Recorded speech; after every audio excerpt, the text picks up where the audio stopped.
Welcome, friend, to Life and Liberty Radio. I'm David Householder, here to encourage your pursuit of happiness.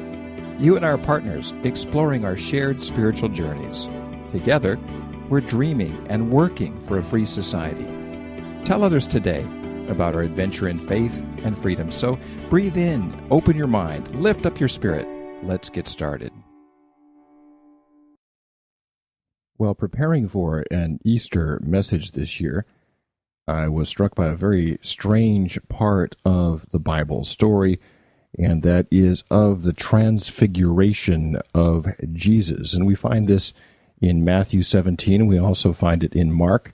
We also find it in Luke. Curiously enough, we do not find it in the Gospel of John, even though the account says that John was there. There's all kinds of confusing things in the Bible, but why am I looking at the transfiguration? Because as I was preparing for the Easter message, I noticed that there's all these images of shining angels and Jesus being transformed, being a little bit different. And there's another form of Christianity that came out of the Eastern Mediterranean, basically focusing on the Greek-speaking world, called Eastern Orthodoxy, and that kind of centered in Constantinople and in Moscow and in other places around current-day Israel, Alexandria, Antioch, those places. And this form of Christianity is very, very ancient, and they look at three very important events as the most important ones in the Bible, and that would be the Transfiguration, the crucifixion, and the resurrection. Now, we in the West, and by the West I mean Western European Christianity, which would be Roman Catholicism and Protestantism, we see things a little differently. We don't see things as mystically. We don't see things as spiritually. We tend to intellectualize much of what we see in the Bible, and of that holy trinity of great events of Jesus' life, the Transfiguration falls out. And I haven't really found much of a meaningful commentary on the Transfiguration whatsoever within Roman Catholic or Protestant traditions. I think we don't know what to do with it. It's just too spiritual, too strange. In a nutshell, Jesus and his inner circle, James, Peter, and John, the four of them form a fractal that do the important things. At Gethsemane, they pray before Jesus is handed over to the authorities. When the dead are about to be raised, he takes with him Peter, James, and John. When he goes up on the mountain, he takes with him Peter, James, and John. So this is his inner circle. And traditionally, this is at Mount Tabor, which is, there's a big valley that runs between Galilee and the northern hill country of what we call Judea and Samaria. And it's a very fertile valley. And at the south end of that is Armageddon, which we call Armageddon, which is kind of a chilling word, but truth is it's just a little hill, and there's a truck stop there, and I've had coffee there, so it's kind of strange to be at the Armageddon truck stop having coffee, looking at my internet. But across the valley, there's a mountain called Mount Tabor, and Mount Tabor is the traditional place for the Transfiguration, and the Transfiguration is celebrated on August the 6th in our tradition. And in the Eastern tradition, this is just a fascinating story because they really focus on it. In fact, you could make an argument that the Transfiguration is more important than the crucifixion for Christians in the Eastern Orthodox tradition. So what is it about this, and what does it have to do with the resurrection, with Easter? I've got a theory which I'd like to put forth for discussion. And that is that Jesus was taking the power of the resurrection on a test drive, and not because he was some engineer, some spiritual engineer, but because he was afraid. Jesus was very apprehensive about the crucifixion, and you can imagine that he was. And I'm not just making this up. At the Garden of Gethsemane, when he was about to be handed over to the authorities, he was in agony praying over this, asking the Father to change the plans if it was possible. And he was, I guess, sweating drops that were like blood. His disciples, Peter, James, and John, of course, were falling asleep, and he was in agony thinking about this event which was about to happen in, the next day, basically.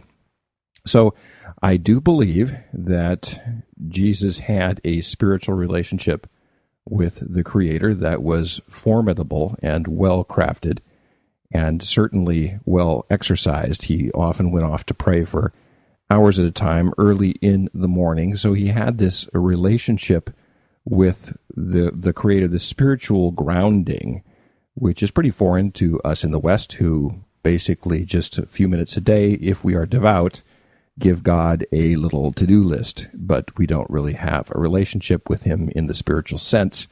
I'm not saying we don't, I was overstating it, but I'm just saying compared to what we see with Jesus, not much. So Jesus definitely had a real relationship with the Creator, with the Creator he called Abba, or Father, or in his language, when he talked of God, Allah, which is Aramaic for God. And so Jesus was kind of walking and talking with God and operated in the power of God, which he called the Malkuth, or kingdom, and Basileia in Greek, the reach and the rule and the power of God, and most of his teaching was about God's power, reach, and rule in the world. Didn't talk much about the forgiveness of sins, didn't talk much about going to heaven someday. That's part of his message, but the main message was that God has a lot of power, and we have access to it, and we can have a relationship with God. So far, so good, until Jesus was asked by this same Creator to go to the cross. Well, that's not exactly something he wanted to do, but the Creator, in my estimation, this is just my theory at this point, said to Jesus, you're going to be raised again afterwards. And he says, okay, how do I know this is going to work? And I can imagine the testiness of this conversation. And if you have a relationship with God that's real, it's going to be testy. You look at King David in the Old Testament, and the Bible says he's a man after God's own heart, and they had it out over and over and over. At least a third of the Psalms could be subtitled, "What are you thinking, God? You're making me look bad." So if you have a real relationship with God, it's not going to be a Hallmark card. It's going to be a little bit of Sturm und Drang. It's going to be a little bit of drama. It's going to be some great stuff. It's going to be some comfort, going to be some peace, but it's going to be like a real friendship. It's going to have some ups and downs. And my theory is this, that Jesus felt led to go to Jerusalem and die, if necessary, for some big things to happen. And he was promised that he would live forever. Okay, well, how do I put those together? What does this mean in his mind? He's trying to figure this out. And the Bible tells us that there are some things the Father knows that the Son doesn't. And so, including how things are going to end and the time and the date and all that, he doesn't even know. So he's struggling with this in his human side and trying to figure out what to make of this. And I believe that he asked the Father for a test drive. He says, I want to know that this stuff works. I want to know that there's enough power in your kingdom, your spirit, your Malkuth, whatever you want to call that. I want to know that there's enough power, or that I can access enough power to survive an execution. And so he takes with him Peter, James, and John and goes up to Mount Tabor. And he was transfigured before them. In the original Greek from Matthew and Mark, we have metamorphosis.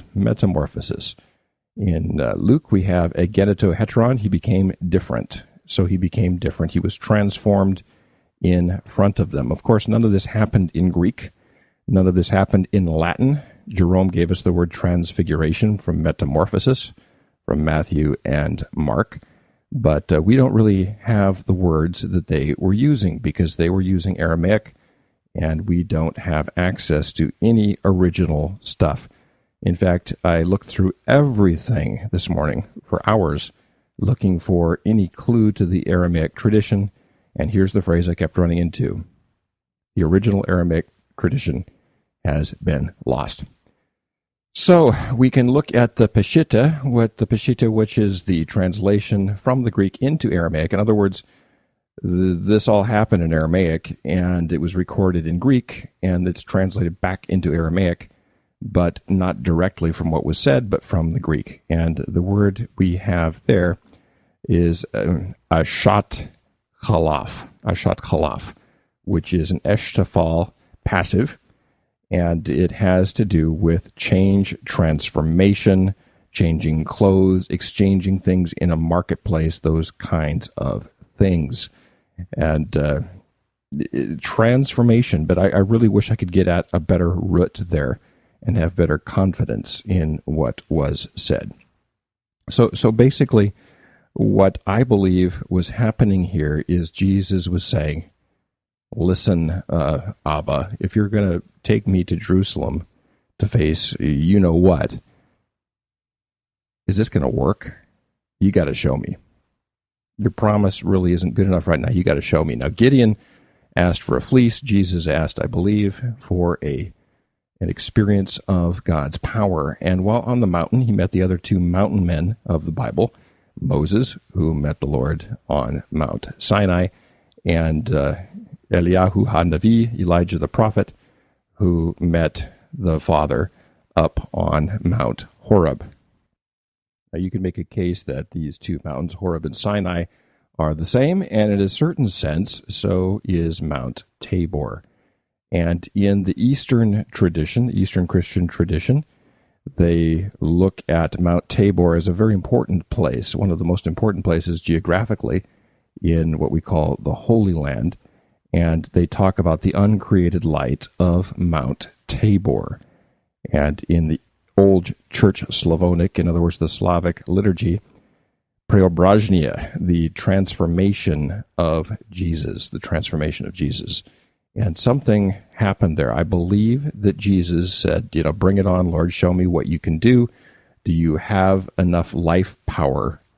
Do you have enough light? Do you have enough brightness? Do you have enough of that stuff to get me through the grave? And basically said, you got to show me. And there was Moses, and there was Elijah, and there was Jesus, and all kinds of stuff happened, and brightness hit, kind of like looking at the sun, if you've ever done that.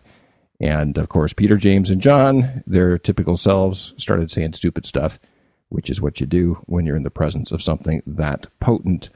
And I do believe that Jesus walked off the mountain saying, whatever that was, that's going to get me through what's coming.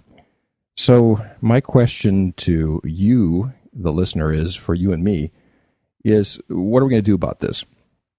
What are we going to do about this? Because we, like Jesus, are facing mortality, and we have to know, do we have enough life in us to survive that? Now, little platitudes, as I often say from Hallmark cards, that it's just the beginning of a new life, that's just ink on paper. I want to know, when my eyes close for the last time, how are they going to open?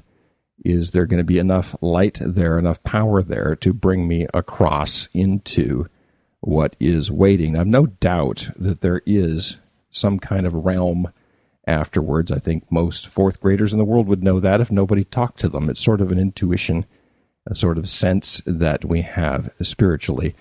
And I do believe that there is something there. I also believe it's not guaranteed that we get there. I think it's possible to fail spiritually. I don't think we have a typical American fourth grade class where everybody gets a ribbon. I think it is possible not to get there. Just like love, it's possible not to enter into a loving lifetime marriage. And the idea that you have a right to marriage, well, you have a shot at it, but could be that nobody wants to marry you or me. That's the way that works. I've been blessed to be married to Wendy for 31 years, but it could have turned out otherwise. And even Jesus had his doubts about the power to make it across that gulf. And so if he had doubts, I can have doubts. And so I'm thinking, wow, do I have what it takes? And I have to ask the Lord, Lord, you got to show me. And I think our prayer life is too often in the West nothing but a bunch of to-do lists for God. Hey, could you do this for me? Could you run this errand for me? Could you make sure so-and-so's okay? And we treat the Lord like a personal assistant rather than like the one who gives us the power. And the Bible says in Romans 8:11 that the same power that raised Jesus from the dead lives in us. Now, that's just a promise, but it's a promise we can check out. So I invite you and me, I invite both of us to think about lighting a candle, praying, kneeling, meditating, and asking for that power, asking to be transfigured, asking to be metamorphized, asking to shine, asking to sense that, asking to have the Creator show us the power that's going to bring us across to the other side. Now, you and I might, a few days before our death or a few hours before our death, have a Gethsemane experience where we get nervous. But then we can remember back and think, He showed me. The Lord showed me. And but for that to happen, we have to be open to it. So I have to ask you, do you have the will to receive what the Lord would have for you? Do you have the will to receive that experience of the power that you and I are going to need to get to the other side? Well, that's all for today on Life and Liberty Radio. Thanks so much for sharing this part of your spiritual journey with me. Now, the views on this program are not necessarily those of my advertisers, sponsors, places I work or do business with. They're purely my own, but I'm sharing them with you, so share your ideas with me. Write me on Twitter at Liberty House, LIBERTYHOUS, no E. Until next time, let's continue dreaming and working for a free and spiritually grounded society.